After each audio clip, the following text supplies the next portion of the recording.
একটি দল জামাত তারা ক্ষমতার মোহে বা ক্ষমতার স্বপ্নে বিভোর হয়ে তারা বিভিন্নভাবে মিথ্যাচার করছে। তারা ঘরে ঘরে গিয়ে তাদের জান্নাতের টিকিটের কথা বলেছে। আপনারা সকলেই অবগত রয়েছেন যে জান্নাতের টিকিট দেওয়ার মালিক একমাত্র আল্লাহ। ঘরে ঘরে গিয়ে বিকাশের নাম্বার নিয়ে তাদেরকে বিকাশে টাকা দিয়ে ভোট কেনার চেষ্টা করছে। আপনি ইতিমধ্যে দেখেছেন যে আমরা ধর্মপ্রাণ মুসলমান, আমরা ইসলামকে, আমাদের আল্লাহকে, আমরা আমাদের রাসূলকে আমরা বিশ্বাস করি, এক বাক্যে আমরা বিশ্বাস করি, কিন্তু সেই তারা ঘরে ঘরে গিয়ে তাদের জান্নাতের টিকিটের কথা বলেছে। আপনারা সকলেই অবগত রয়েছেন যে জান্নাতের টিকিট দেওয়ার মালিক একমাত্র আল্লাহ।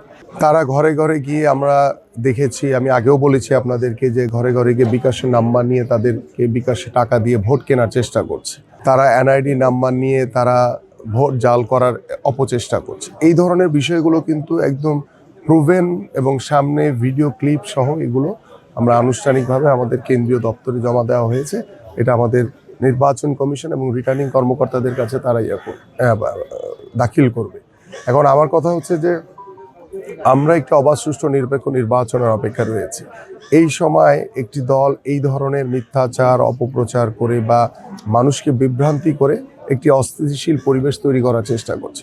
বাট আমি আমার এলাকায় আলহামদুলিল্লাহ এখন পর্যন্ত আমরা সকল দলকেই আমি বিশ্বাস করি যে গণতান্ত্রিক অধিকার, তাদের প্রচার প্রচারণা করার অধিকার রয়েছে এবং সেই জায়গা থেকে আমি আমার প্রচারণা করছি, তারা তাদের প্রচারণা করছে। কিন্তু আমি আমার জায়গা থেকে চেষ্টা করছি শতভাগ আচরণবিধি মেনে, যাতে আমার কোনো নেতা কর্মীরা যাতে কোনো রকম কোনো আচরণবিধি লঙ্ঘন না করে সে বিষয়ে আমি নিজে যেমন দৃষ্টি রাখছি এবং আমাদের নেতা কর্মীদের উদ্দেশ্যেও আমার কড়া নির্দেশনা দেওয়া রয়েছে।